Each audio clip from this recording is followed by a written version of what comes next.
while we talk about shame, I want to be on a beautiful island somewhere with a beach. And yeah, we go to Costa Rica in the winter, so this is kind of nice. All right, so the next thing, we're on the purpose of shame, and shame is designed to lower affect. That's what it's for, so that it can keep us out of trouble. And the affect it's most clearly designed to do is to lower the affect of anger. Mm. Because if we get angry, we may do something that may cause consequences that we won't like. So shame arises, this is kind of my belief anyway, it's the Tompkins theory is that shame is a binding emotion, that it binds with other emotions, and that is the case.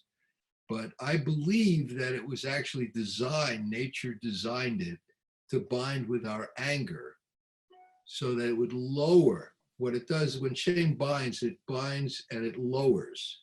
It lowers affect. And so the affect of anger is the most dangerous affect. And so it tends to lower that one. Shame is there. Well, it's used to every society to socialize. So every society, they're not consciously thinking we're going to shame, kids in schools, but that's what happens.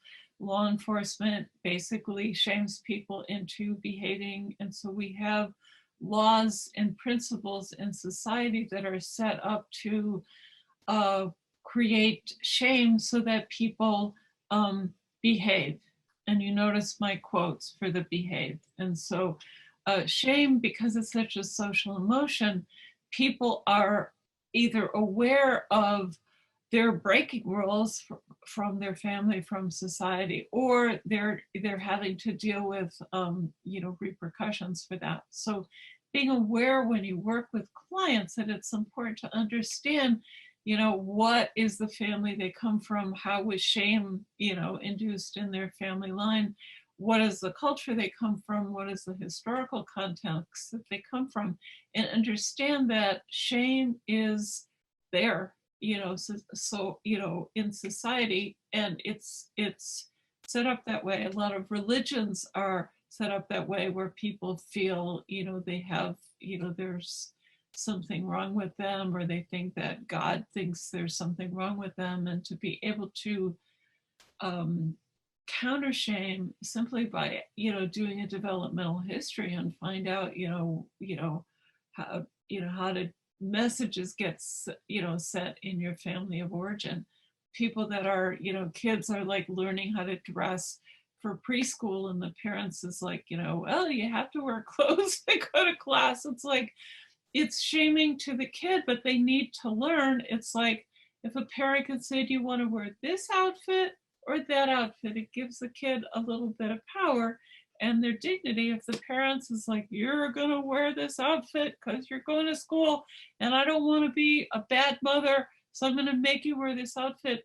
There's a way that shame gets passed down in those situations. So being aware, when dating, it's like, again, the shame comes up in the family around, you're going to wear that. Who's going to wear that? It's like, you're not going out wearing that. And just kind of being aware that shame is what is there that tells us if we're doing it right or we're not doing it right. Shame is there to let us know when we're in line with the family. And so all of the hyper awareness that a lot of us have to family messages and not being good enough or not doing the right thing, it's like that gets passed down through families. Mm-hmm. And so every society is using shame to socialize. The question is not whether it's used or not. The question is, how well is it used? How successful is it?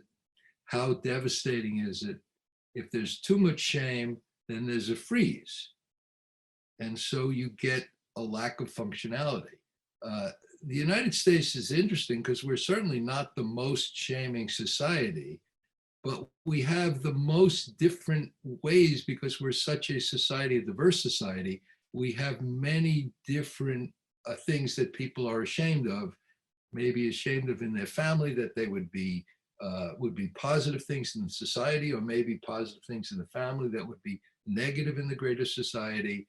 There's a lot of confusion about shame. We don't have as clear a sense of what we're supposed to be ashamed of and what we're supposed to be proud of. There are religions, there are other societies where it's much clearer. This is shameful, this you'd be proud of.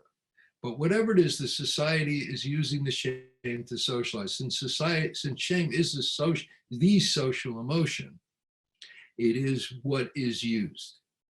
And so we get a whole gradation of shaming. And we also have a term that we'll be getting much more into next week. But we need to bring it up today a little bit, and that's the term healthy shame.